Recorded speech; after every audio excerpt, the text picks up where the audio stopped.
नमस्कार, आप देख रहे हैं गुड न्यूज टुडे। शाम के 4 बज चुके हैं और ये वक्त होता है हमारे खास कार्यक्रम ये हुई ना बात का। मैं हूं आपके साथ अनंत भट्ट और आज कार्यक्रम में बात होगी प्रकृति के उन संकेतों की जो लगातार हमें मिल तो रहे हैं, लेकिन या तो हम उन्हें डिकोड नहीं कर पा रहे हैं या डिकोड करना नहीं चाहते हैं। तो आज तमाम पहलुओं पर बात होगी। बादल फटने के बाद आई बाढ़ ने सिक्किम के पांव तले जमीन खींच ली। एक बड़े इलाके में बर्बादी के निशान हैं, जो लापता हैं उन्हें तलाशा जा रहा है। ऐसे हजारों लोग हैं जिन्होंने इस बाढ़ में अपना सब कुछ गंवा दिया। कुदरत का यह आक्रोश केवल बाढ़ और बारिश तक सीमित नहीं है। हाल फिलहाल में हमने आपने भूकंप के झटके भी महसूस किए हैं। भूकंप का केंद्र नेपाल था, लेकिन चंद सेकंड के लिए आए इस जलजले को दिल्ली यूपी के कई इलाकों तक महसूस किया गया। ऐसे में सवाल है कि आखिर धरती के भीतर हो क्या रहा है? कुदरत इस कदर बेचैन क्यों है? ऐसा क्या है जो बादल तबाही बनकर बरस रहे हैं और धरती क्या बार बार कांपकर कुछ संकेत दे रही है? आज इसी को समझने की कोशिश करेंगे। खास मेहमानों का पैनल हमारे साथ मौजूद रहेगा। चर्चा की शुरुआत करें, मेहमानों से आपका परिचय कराएं। उससे पहले ये रिपोर्ट आपको दिखाते हैं।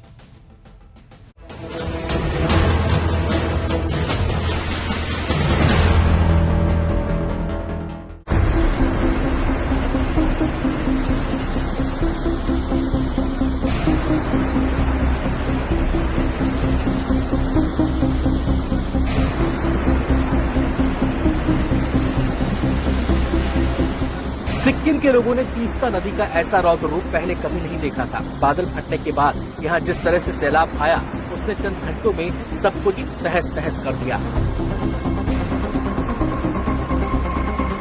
तमाम जिंदगियां खामोश हो गईं, हजारों घर तहस नहस हो गए। 22,000 से ज्यादा लोग बाढ़ से प्रभावित बताए जा रहे हैं। सेना और एनडीआरएफ का सर्च ऑपरेशन चल रहा है। जिनके घर कल तक नदियों के किनारे आबाद थे, आज वो घर रेत के समंदर में समा चुके हैं। लेकर लोग यहाँ से धीरे धीरे निकल रहे हैं, क्योंकि घर बार जो था वो पूरी तरह से तबाह हो गया है। यहाँ पे मैं आपको दिखाता हूँ, एक जेसीबी मशीन है, पूरी तरह से डूबी हुई है, सबमर्ज्ड है मलबे में। और इस तरफ अगर आप देखें तो यहाँ पे बताया था एक गैरेज था और गैरेज पूरी तरह से तबाह हो गया है। बसें देखिए, बस पूरी तरह से मलबे में डूबी हुई है। जो जेसीबी मशीन, ट्रक वगैरह हैं, सब पूरी तरह से मलबे में यहाँ पर तबाह हो चुके हैं। सामने एक गाड़ी मुझे दिखाई दे रही है, मैं कैमरामैन को बोलूंगा वो गाड़ी आपको दिखाए। आप देख सकते हैं वो गाड़ी मलबे से ढक चुकी है, निकलने का कोई आसार फिलहाल नजर नहीं आ रहा है। आधी के आसपास ये जो कार है ये मलबे में फंसी हुई है। तो ये जो तबाही हुई, ये जो फ्लैश फ्लड हुआ, अब मैं आपको दिखाता हूँ। ये रोंगपो नदी है और इसके पास ही तीस्ता है। तो तीस्ता नदी और रोंगपो नदी का मिलन है, ये सिक्किम और बंगाल का बॉर्डर है। यहाँ पर तबाही बहुत ज्यादा हुई। देखिए, बीच नदी में गाड़ी के 2 चक्के आपको दिखाई दे रहे हैं। ये गाड़ी बीच नदी में फंसी हुई है, ये शायद ऊपर से आई है या आसपास से आई हुई है। सिक्किम में जो हुआ, कहीं उसका कनेक्शन एक दिन पहले नेपाल में आए भूकंप से तो नहीं? वैज्ञानिक इस एंगल से भी रिसर्च में जुटे हैं। ये जानने की कोशिश की जा रही है, कहीं नेपाल के भूकंप की वजह से चुंगथांग के ऊपर मौजूद साउथ लोहनक ग्लेशियर लेक की दीवारें कमजोर तो नहीं हो गई। ग्लेशियर्स की मूवमेंट की वजह से एक इरोजन बन जाती है। इरोजन होता है, वहाँ एक और डीपनिंग हो जाता है। मतलब वहाँ एक तरह से लो लाइंग एरिया बन जाता है। जब वहां से आइस जो होता है वो पिघल के निकल जाता है, वहां का जो जमीन में बहुत बड़ा लो लाइंग एरिया होता है, उसी में झील बन जाता है। डैम होता है, वो बर्स्ट हो जाता है। जब वो बर्स्ट होता है तो उसको ग्लेशियर लेक आउटबर्स्ट फ्लड कहते हैं। प्रकृति के तांडव की अकेली कहानी नहीं है। कुछ दिनों पहले हिमाचल प्रदेश भी बारिश और भूस्खलन के सदमे झेल चुका है। हाल ये कि बाढ़ और बारिश के इतने दिनों बाद भी हिमाचल के तमाम जिले तबाही से उबर नहीं पाए हैं। केवल बादल नहीं फट रहे, बल्कि जमीन भी कांपकर इंसानों से कुछ कहने की कोशिश कर रही है। नेपाल में आए भूकंप के बाद ये सवाल पूछा जा रहा है कि आखिर धरती के दिल में क्या है। हाल में जारी एक एसबीआई की रिपोर्ट की माने तो अमेरिका और चीन के बाद प्राकृतिक आपदाओं से सबसे ज्यादा नुकसान भारत को ही हो रहा है।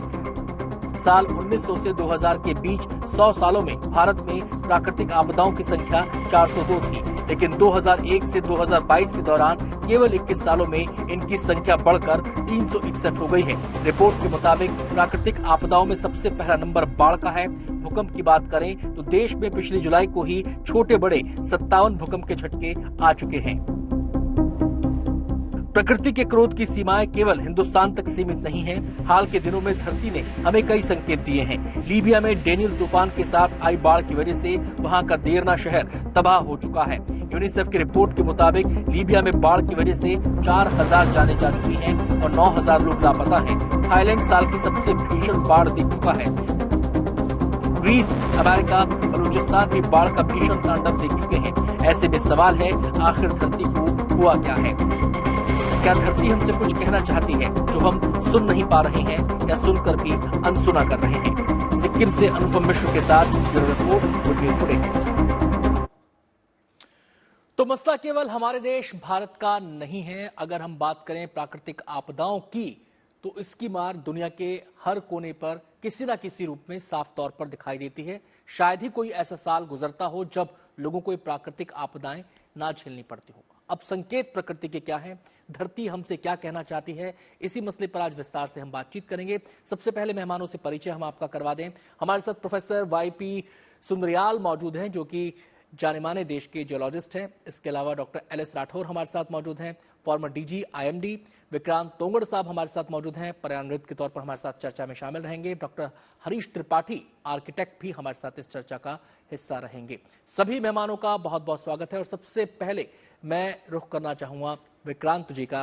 विक्रांत जी, जब भी बात आती है प्राकृतिक आपदाओं की, बात पर्यावरण की होती है, बात जलवायु परिवर्तन की होती है, तो आखिर हमारा पर्यावरण कह क्या रहा है? ये जो आपदाएं आ रही हैं, ये संकेत दे क्या रही हैं आपकी नजर में? बिल्कुल, देखिए सर, ये बिल्कुल स्पष्ट है। तमाम नेशनल इंटरनेशनल रिपोर्ट्स में सामने आ चुका है कि क्लाइमेट चेंज की वजह से इस तरह की घटनाएं बढ़ेंगी, चाहे वो बादल फटने की घटनाएं हैं या बाढ़ की घटनाएं हैं या बहुत ज़्यादा एक तरह से सूखा पड़ने की घटनाएं। हाल ही में आपने देखा जैसे नेपाल में सेंटर था अर्थक्वेक का, लेकिन दिल्ली एनसीआर में किस तरह से कितने बड़े मैग्नीट्यूड का एक आपको सामना करना पड़ा अर्थक्वेक का। तो उसका मैग्नीट्यूड बताया जा रहा था कि 4.6 से 6.2 तक है, जो कि कहीं ना कहीं और ज़्यादा उससे दिक्कतें हो सकती थी। लेकिन अब सिक्किम में आप देख रहे हैं तो इस तरह की घटनाएं लगातार बढ़ती जा रही है। केदारनाथ में 2013 की घटना, वो भी कहीं ना कहीं बादल फटने से ही हुई थी, जो सिक्किम की घटना है उसी से मिली जुली थी। लेकिन ये सब हो क्यों रहा है? सिंगल लाइन में अगर हम कहें तो ये जलवायु परिवर्तन की वजह से, या जो प्रकृति के प्रति हम लोगों ने जो छेड़छाड़ की है उसका ये सीधा परिणाम है। और इस तरह की घटनाएं मतलब हमें बड़ी जिम्मेदारी के साथ ये कहना पड़ रहा है कि ये और बढ़ेंगी। इनको कम करने के लिए पूरी दुनिया को एकजुट होना होगा। जैसे अभी G20 में क्लाइमेट चेंज की बात हुई, G20 के अलावा तमाम देश एक साथ बैठते हैं, उन सबको ये निर्णय लेना होगा कि जो खतरनाक गैसेज हैं, खासकर CO2 का एमिशन कम करना होगा, जिससे कि जलवायु परिवर्तन कम हो और प्रकृति में संतुलन बना रहे और उसका लोकल लेवल पर भी बेनिफिट मिल सके। भारत जो कि कोस्टल एरिया काफी ज्यादा है हमारा, तो हमारे लिए और ज्यादा चुनौतीपूर्ण है कि कोस्टल एरियाज में क्लाइमेट चेंज का इम्पैक्ट सबसे ज्यादा है। सी लेवल बढ़ेगा तो उससे ज्यादा सॉइल इरोजन होगा, बादल फटने की घटनाएं तमाम बढ़ेंगी। तो हमें अब चेतने का समय है, ये हमारे तरफ संकेत है प्रकृति का।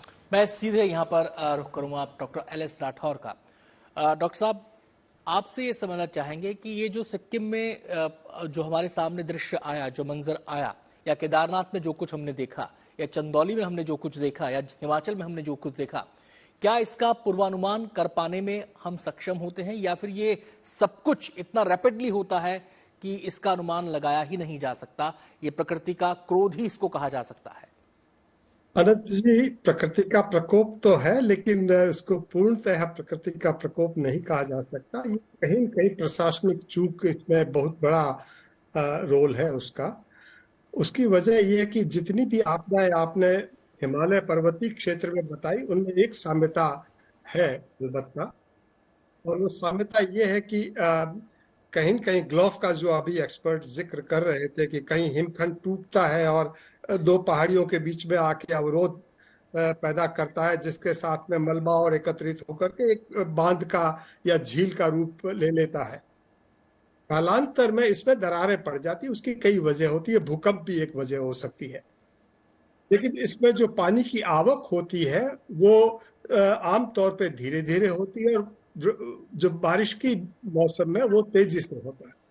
जी।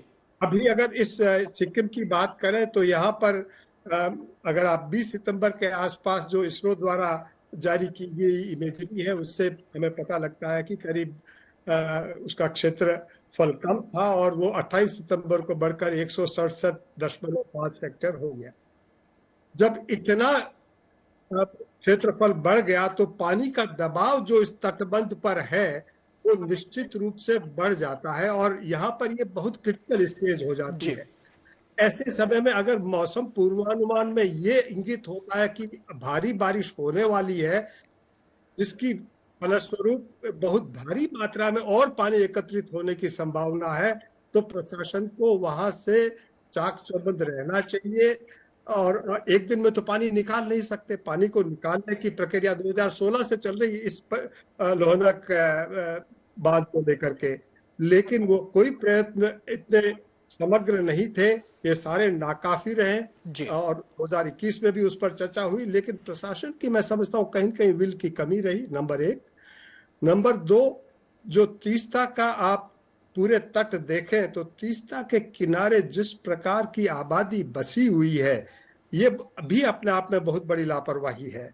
और जब पानी जब बहता है ऊपर से तो आप देखें कि चूंकि बहुत बड़ा ढलान है, तो इस पूरे ढलान पर जो काइनेटिक एनर्जी है और पोटेंशियल एनर्जी दोनों काम करती है। पानी का बहाव जो है वो बहुत तेज हो जाता है, लगभग 50 से 60 किलोमीटर प्रति घंटा की रफ्तार से पानी बहता है। और ऐसे में उसके तटबंध जो है वो और टूट जाते हैं, चाहे कितना भी आप कुछ करें।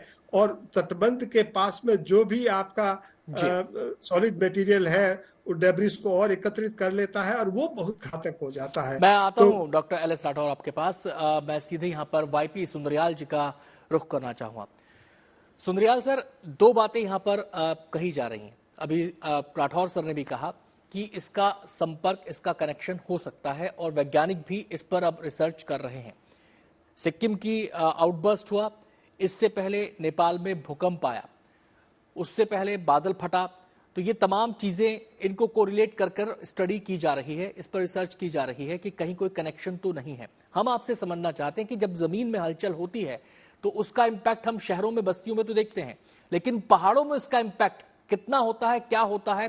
क्या इन जो ग्लेशियल लेक्स का आउटबर्स्ट होता है उनसे भी कोई कनेक्शन स्थापित हो सकता है इसका?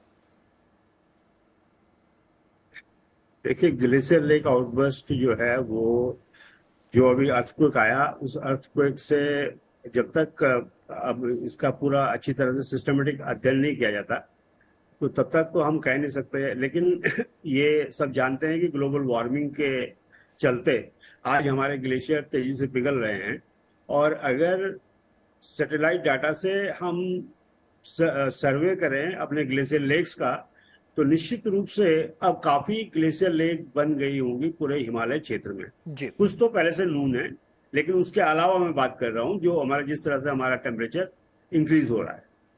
अब सवाल ये होता है कि ग्लेशियर लेक वो लेक जो ग्लेशियर से बनी है वो आउटबर्स्ट कैसे होती हैं? उनके चारों तरफ जो मटेरियल है वो बहुत ही लूज सेडिमेंट है, और वो लूज सेडिमेंट जो है उसके अंदर कोई कॉम्पैक्टनेस या कोई इंड्यूरेशन नहीं है, इतना हार्ड और नहीं है कि वो पानी को रोक पाए। तो थोड़ा भी अगर हलचल होगी तो उससे जो है उसकी जो चारों तरफ जिस मोरेन की या जिस मलबे की या जिस डेब्रिस के कारण वो चारों तरफ से जो है एक तालाब के रूप में उसने एक आकार लिया हुआ है, वो कहीं से जो है वो बस्ट हो सकता है। अब वहीं पे अगर क्लाउड बस्ट होता है तो निश्चित रूप से ग्लेशियर जो लेक है वो टूट जाएगी क्लाउड बस्ट के चलते, और फिर जो है नीचे बाढ़ आएगी। वैसे भी हिमालय में जो है जो आज तक जितनी भी बाढ़ें आई हैं, या तो वो लैंडस्लाइड, लेक, आउटबर्स्ट फ्लड थी। ग्लोफ का ये उदाहरण जो है सिक्किम में इस समय देखने को मिला। उत्तराखंड में और हिमाचल में अभी तक ग्लोफ के बहुत ज्यादा ऐसे घटनाएं नहीं हुई है। केदारनाथ को अगर ग्लेशियर छोड़ दिया जाए, केदारनाथ 2013 में तो वो वही ग्लेशियर लेक आउटबर्स्ट थी, उसको भी उसी तरीके से देखा जाता है। देखिए, ऐसा है कि केदारनाथ में जो हुआ था, केदारनाथ में तो हाई प्रेसिपिटेशन हुआ था लगातार जो है 72 आवर्स तक जी। और जो लेक वहां पे टूटी थी, जिसको कि गांधी सरोवर लेक कहते हैं, चोराबारी लेक भी कहते हैं, हम लोगों ने उस लेक पे काम किया और जिस दिन वो टूटी, उस लेक में 1 मीटर पानी था खाली। तो उसका जो पहले लोगों ने वॉल्यूम निकाला था, world institute of Himalayan geology ने सबसे पहले कहा था कि ये 400 मीटर लंबी, 200 मीटर चौड़ी और कम से कम 25 मीटर गहरी है। तब उसका वॉल्यूम कैलकुलेट किया गया, लेकिन वहां सारा नीचे सैंड था, सिल्ट और सैंड था। और सैंड भी जो है वो लैमिनेटेड था, तो पानी जो था, पानी बहुत कम था, लेकिन वहां पे ठीक जिस मोरिन से वो डैम हुई थी लेक, वो उस मोरिन के ऊपर क्लाउड बस्ट हुआ, वो टूटी और जितना भी पानी था वो नीचे आया। लेकिन केदारनाथ में जो है, केदारनाथ में हाई प्रेसिपिटेशन के कारण जो रेनफॉल लगातार 72 आवर तक हुआ, 325 मिलीमीटर बारिश 24 घंटे में हो गई थी। जी, मैं आता हूं प्रोफेसर साहब आपके पास, मैं आपके पास आता हूं। मुझे यहां पर अपने अगले मेहमान के पास जाना पड़ेगा। हमारे साथ डॉक्टर हरीश त्रिपाठी भी मौजूद हैं, आर्किटेक्ट।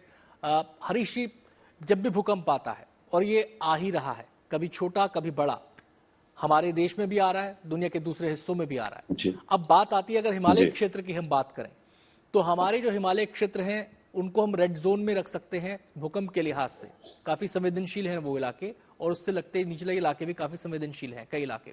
ऐसे में जो भूकंप है उसके लिहाज से हमारे जो स्ट्रक्चर्स हैं, चाहे वो हमारे पहाड़ी इलाकों में हो, चाहे वो हमारे मैदानी इलाकों में हो, उस दृष्टि से वो कितने तैयार हैं इसके लिए?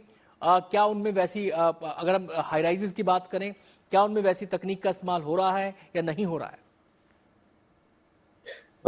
देखिए, एक बात तो तय है कि जो पहले हमारे एंसेस्टर्स जितने भी काम करते थे, जहाँ पे भी वो सेटलमेंट्स शुरुआत से हुए थे, वो नेचर से अलाइंड थे, और जहाँ पे जो अप्रोप्रिएटली जिस तरीके का मटेरियल और जो टेक्नोलॉजी, जो टेक्निक, बेसिक टेक्निक्स थी, उनके हिसाब से, वो अप्रोप्रिएटनेस के हिसाब से वो लोग अपना बिल्डिंग्स बनाते थे।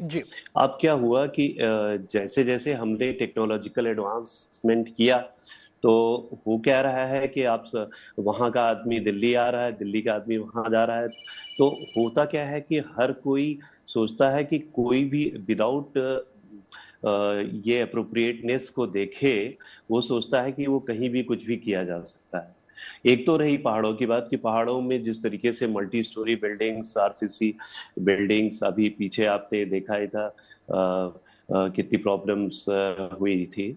और अगर आप मल्टी स्टोरी कर रहे हो और बिना सॉइल को अच्छे से इन्वेस्टिगेट किए और काफी स्टीप ढलानों पे बिल्डिंगें बना रहे हैं, तो वो अप्रोप्रिएटनेस लोग सोच नहीं रहे हैं, और जो ग्रीड है वो नदियों के अंदर तक चले जा रहे हैं, तो वो ग्रीड तो की वजह से ये सारा हो रहा है। अब जहां तक मैदानों का सवाल है, मैदानों में तो आप देख रहे हैं कि 2 तरीके के डेवलपमेंट्स हैं। एक तो वो हैं जो काफी ऑर्गेनाइज तरीके से किए जा रहे हैं, और दूसरा है जो अनऑर्गेनाइज सेक्टर में तरह तरह के डेवलपमेंट्स हो रहे हैं। तो दोनों में अपनी इनहेरेंट प्रॉब्लम्स है। अनऑर्गेनाइज सेक्टर में तो स्ट्रक्चर्स की स्ट्रेंथ के बारे में क्या कहा जाए, और जो ऑर्गेनाइज्ड हैं उनमें तरह तरह का, अभी जैसे नोएडा और इलाकों में ये हो रहा है कि पोस्ट कंस्ट्रक्शन ऑडिट किया जाए, देखा जाए कि जिस स्ट्रेंथ से बिल्डिंग डिजाइन हुई वो स्ट्रेंथ हो रही है कि नहीं हो रही है।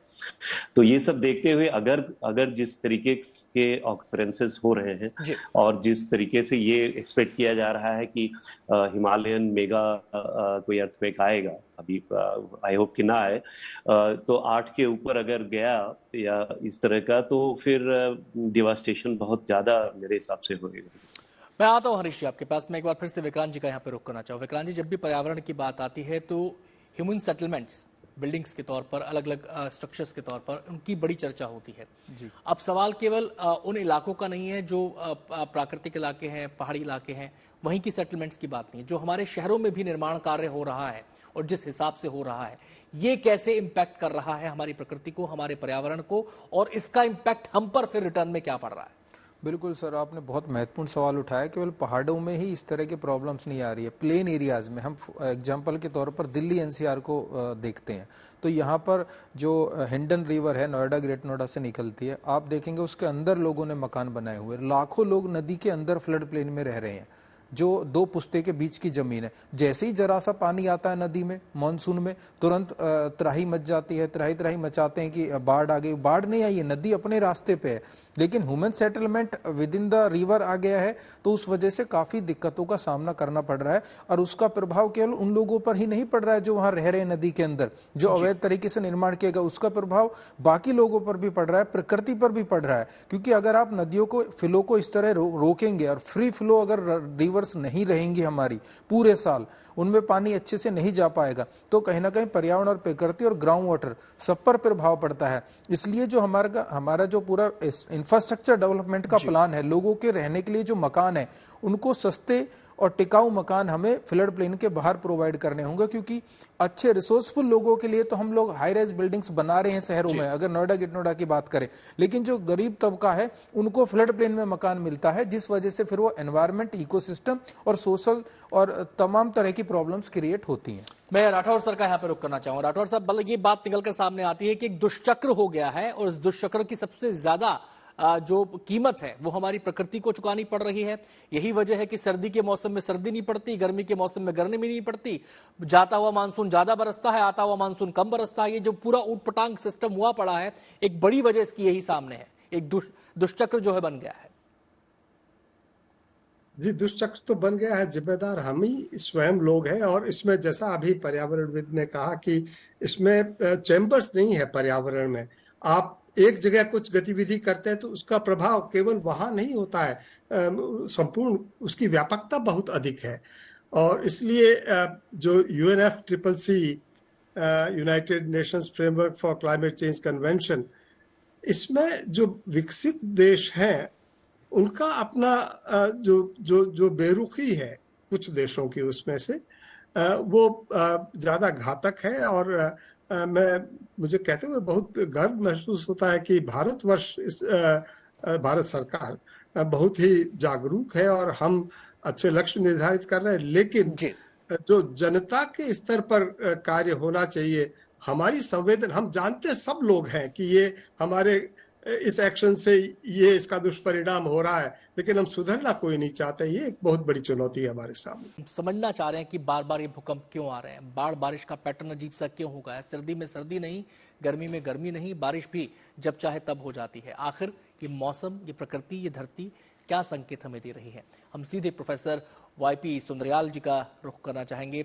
सर, आपसे अब ये समझना चाहते हैं कि ये ग्लेशियल लेक्स जिन इलाकों में हैं, अगर उन इलाकों में कभी कोई भूकंप आता है, हाई मैग्नीट्यूड का आता है, तो उसका इम्पैक्ट क्या इनके वजूद पर भी पड़ेगा, क्योंकि उसके दायरे में ये आ रहे हैं, और उसका इम्पैक्ट अगर इनके वजूद पर पड़ता है तो फिर उस समय जो तस्वीर होगी मेरे ख्याल से कहीं ज्यादा भयावह हो सकती है वो। नहीं, देखिए, ऐसा है कि जो ग्लेशियल लेक्स हैं वो जिस मटेरियल से चारों तरफ से ढकी हुई है, वो मटेरियल फ्लेक्सिबल है। वो ऐसा नहीं है कि जो बीच से उसमें कोई दरार पड़ जाए और उससे पानी छलक सकता है, लेकिन मुझे नहीं लगता कि उससे कोई ग्लेशियर लेक जो है अचानक टूट जाएगी। 7.5 मैग्नीट्यूड का अर्थक्वेक जो है उत्तराखंड में आया है 1803 में, और तब ऐसी कोई घटना नहीं हुई। हालांकि बहुत सारे मकान टूटे, कई लोग उसमें मरे, और 1803 के बाद उत्तराखंड में 7.5 मैग्नीट्यूड का अर्थक्वेक अभी नहीं आया है। तो जो भूवैज्ञानिक हैं वो ये मान के चलते हैं कि 100 साल में एक बड़ा अर्थक्वेक, 7 मैग्नीट्यूड से ऊपर का अर्थक्वेक आना चाहिए, ताकि जो नीचे एनर्जी जमा है ये रिलीज हो जाए जी। और इसको वैज्ञानिकों ने नाम दिया है सेंट्रल सेस्मिक गैप। लगभग 200 साल हो गए हैं इस एरिया में कोई बहुत बड़ा भूकंप नहीं आया। तो जहां तक भूकंप आने के कारण ग्लेशियर लेक फटेंगी, उसमें मुझे नहीं लगता। ग्लेशियर लेक फटने का जो मेन कारण है कि जो टेम्परेचर बढ़ेगा और आइस पिघलेगी, और जो जहां पे ग्लेशियर लेक बनी है उसके चारों तरफ का जो मटेरियल है, जब उस पर प्रेशर क्रिएट होगा तब वो बस्ट होगा। चलिए, मैं सीधे एलिस राठौर सर का यहाँ पर रुक करना चाहूंगा। राठौर सर, आपसे ये समझना चाहते हैं कि ये जो मौसम का पैटर्न है हाल फिलहाल में, अगर बीते 1 दशक की या 1.5 दशक की हम बात करें, तो इसमें कितना परिवर्तन आ चुका है? कहा जा रहा है कि बारिश का चक्र चेंज हो गया है। जिन इलाकों में बारिश ज्यादा होती थी वहां पे कम हो रही है, जिनमें कम होती थी वहां बारिश ज्यादा हो रही है, रेगिस्तान में बाढ़ आ रही है। तो ये जो पैटर्न बदल रहा है, इसके पीछे क्या आप वजह देखते हैं और कैसे ये आने वाले दिनों में और हमारे लिए चुनौती बन सकता है? जी, 3 बातें जो आप बदलाव की जो इसके संदर्भ में मैं कहूं तो पहला तो ये कि तापमान न केवल बढ़ा है बल्कि उसकी जो वेरिएबिलिटी है, यानी उतार चढ़ाव की जो सीमाएं हैं, उनमें भी जो है बढ़ोतरी हुई है, पहली बात। दूसरी बात, जो वृष्टि की मात्रा जो है, बारिश की मात्रा है, कुल मात्रा, उसमें वृद्धि हुई है और उस वृद्धि के कारण भी तापमान है, क्योंकि तापमान अगर बढ़ा है, संपूर्ण विश्व का बढ़ा है, समुद्र का भी बढ़ा है, समुद्र के ऊपर वायु का भी बढ़ा है, तो समुद्र से होने वाला उत्सर्जन या बाकी क्षेत्रों से होने वाला जो उत्सर्जन है उसमें बढ़ोतरी हुई है और तदुपरांत बादल बढ़े हैं और बारिश बढ़ी है। जी जी। तीसरी बात, बारिश की मात्रा तो बढ़ी है, लेकिन बारिश के नंबर ऑफ रेनी डेज जिसको कहते हैं, बारिश के दिनों की संख्या घटी है, जिसका तात्पर्य यह है कि कम समय में अधिक बारिश गिरती है, यानी ये अतिरेक घटनाएं जो है उनकी संख्या बढ़ी है। जी।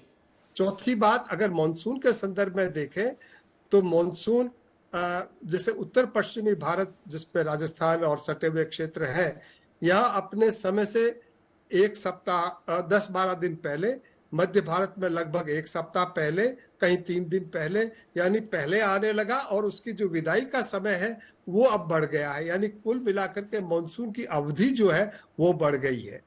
और अगर बारिश के डिस्ट्रीब्यूशन की बात करें तो उत्तर पश्चिमी भारत में सामान्य से 7% बारिश अभी बढ़ गई है और उत्तर पूर्वी भारत में लगभग इतनी ही बारिश कम हो गई है। तो ये तो हुई एक बात। जी, मैं आता हूं। हाँ जी हाँ, इसके इम्पैक्ट के बारे में संक्षेप में अगर आप बता दें कि ये हमें इम्पैक्ट कैसे कर रहा है, इकोनॉमिकली कैसे इम्पैक्ट कर रहा है और हमारी व्यवस्थाओं को कैसे इम्पैक्ट कर रहा है? इसका सबसे बड़ा प्रभाव तो जो आपका कृषि क्षेत्र है, कृषि उत्पादन जो है वो बहुत सेंसिटिव है मानसून का और तापमान का। न केवल मानसून के दौरान बल्कि विंटर के दौरान भी जो फसलें हैं वो तापमान सेंसिटिव होती है, तो उस पर हमें एक बहुत समय की दृष्टिकोण लेकर के अब कार्य कर रहे हैं। और दूसरा जो सरफेस वाटर है उसका प्रबंधन भी बहुत बड़ी चुनौती बन गया है। मैं सीधे हरीश जी का यहाँ पे रुख करना चाहूँ। हरीश जी, हम स्ट्रक्चर्स की बात कर रहे थे, हम आबादी की बात कर रहे थे। ये जो बेतरतीब आबादी बढ़ना है, यानी कि कुछ पॉकेट्स हमारे हैवी हो गए हैं, कुछ पॉकेट्स हमारे खाली हो रहे हैं, ये जो इम्बैलेंस है, क्या आपको लगता है एक बड़ी वजह ये भी बनता जा रहा है हमारे सामने जो पर्यावरण की चुनौतियां हैं और जो हमारे सामने स्ट्रक्चर्स की चुनौतियां आ रही हैं कि ऊंचे ऊंचे हाई राइज हमें बनाने पड़ रहे हैं? हाँ, वो तो है ही। इवेंचुअली हो क्या रहा है कि जो सिटीज हैं वो थोड़ा हॉरिजॉन्टली बढ़ने के बजाय हर एक का इंटरेस्ट यही बन रहा है कि हम जितना भी सेंटर के नज़दीक से नज़दीक रहें। तो एक तो ये होता है कि जो अथॉरिटी जिन एरियाज को डेवलप करती है उन एरियाज को तो डेवलप करती है। इसके अलावा लोग, फिर ढेर सारे एरियाज हैं जहाँ जिसको लोग डेवलप करते हैं। हर जगह, दिल्ली में भी हुआ है, नोएडा में भी हुआ है, हर एक जगह पे हो रहा है, चाहे लाल डोरा बोले या जितना ये जो रिवर बेल्ट पे जितनी भी डेवलपमेंट्स हो गए हैं, तो उन सब के वो तो सारे वल्नरेबल हैं ही, वो तो जितने इस तरीके के डेवलपमेंट्स हैं। अब दूसरा ये है कि जो डेवलप्ड वाले में हैं उनमें भी कई बार क्या है कि तमाम चीज़ें देखने में आई हैं रिसेंटली, तो कि हाई राइज में भी ये हो रहा है कि कंक्रीट की वो स्ट्रेंथ नहीं आई या ढेर सारी, क्योंकि नॉर्मली क्या होता है कि नॉर्मल सिचुएशंस में कोई बिल्डिंग खड़ी है, सब कुछ सही है, उसका ये मतलब नहीं कि कोई भी अर्थक्वेक आएगा या कोई इवेंचुअलिटी होगी तो भी वो सस्टेन करेगा। चुनौती इस मोर्चे पर भी। चलते चलते मैं एक आखिरी सवाल विक्रांत जी आपसे लेना चाहूंगा। सवाल ये है कि जो होना था वो तो हो गया, प्रकृति भी संकेत दे रही है, कभी भूकंप के रूप में, कभी बाढ़ बारिश के रूप में, कभी सर्दी में गर्मी, गर्मी में सर्दी, अजीब अजीब तरीके की अब मौसम पैटर्न्स के रूप में। अब सवाल ये है कि इसका रिवर्सल क्या मुमकिन है और कैसे? विकास की बात हम कर रहे हैं, लेकिन उस विकास में विजन क्या हो, यह भी इंपॉर्टेंट हो जाता है। बिल्कुल भट्ट साहब, इसको अभी भी नियंत्रित किया जा सकता है, लेकिन प्रयास बहुत तेजी से करने होंगे ग्लोबल लेवल और लोकल लेवल पर। जिस तरह से ग्लोबल वार्मिंग बढ़ रही है उसको ग्लोबल लीडर्स इस पे बात करें, ग्रीन हाउस गैसेस का एमिशन घटाएं। जैसे राठौर साहब ने बहुत महत्वपूर्ण बात कही कि जो विकसित देश हैं वो कहीं ना कहीं अपनी जिम्मेदारी से बच रहे हैं। अगर ग्रीन हाउस गैसेस का एमिशन वो लोग कम कर दें तो पूरी दुनिया को बचाया जा सकता है। भारत भी अपनी भूमिका निभा रहा है, बाकी और देश भी जो डेवलपिंग कंट्रीज हैं वो भी महत्वपूर्ण भूमिका निभा रहे हैं। तो ये तो रही ग्लोबल लेवल की बात। और रही बात स्थानीय स्तर की, तो जैसे आपने भी बात की अर्बन प्लानिंग की, नदी के अंदर लोग रह रहे हैं उनको कहीं ना कहीं अच्छे मकान नदी के बाहर प्रोवाइड किए जाएं। साथ ही साथ जो हमारा माइक्रो लोकल एनवायरनमेंट है उसमें ग्रीनरी को हम लोग बढ़ाएं, इंफ्रास्ट्रक्चर हम अपना इको फ्रेंडली रखें। ये हाईवेज जो है हमारे वो ज़्यादा से ज़्यादा जो कृषि की जो ज़मीन है उसको कम लेकर के बंजर भूमि का हम ज़्यादा उपयोग करें। तो ये लोकल एनवायरनमेंट और ग्लोबल एनवायरनमेंट दोनों पर जब काम होगा तो तब इस चुनौती से, जब ये असामान्य बरसात हो रही है इससे, तब सूखा, जहाँ सूखा पड़ता है वहाँ आज बाढ़ आ रही है, जहाँ बाढ़ आनी चाहिए वहाँ पर सूखा पड़ रहा है। तो ये जो एक तरह का अंतर जो हो रहा है, मानसून के दिन बढ़ गए हैं, कम समय में ज़्यादा बारिश हो रही है, तो हमारा जो इंफ्रास्ट्रक्चर है, जो ड्रेन है, तमाम शहरों में जो होना चाहिए एक पैटर्न, वो कहीं ना कहीं प्रभावित हो रहा है, जिससे आम जनजीवन और आने वाली पीढ़ियां प्रभावित हो रही हैं। धन्यवाद। तो मसला कुल मिलाकर निचोड़ ये है इस पूरी बातचीत का कि ये जो मौसम के पैटर्न में बदलाव आया है इसका जो असर है वो तात्कालिक नहीं है, ये आने वाली हमारी पीढ़ियों पर इसका असर डलेगा। और अगर हम 5 साल में, 10 साल में, 1 साल में जो विकास कार्य करते हैं और कोई प्राकृतिक आपदा आती है वो 1 मिनट में उसके बहा कर ली जाती है, फिर से हम उतना ही पीछे चले जाते हैं। तो यहां पर जरूरत है एक व्यापक सोच की, एक व्यापक विजन की, जिसके आधार पर आगे बढ़ा जाए। तमाम मेहमानों को बहुत बहुत शुक्रिया हमारे साथ जो इस चर्चा में जुड़े।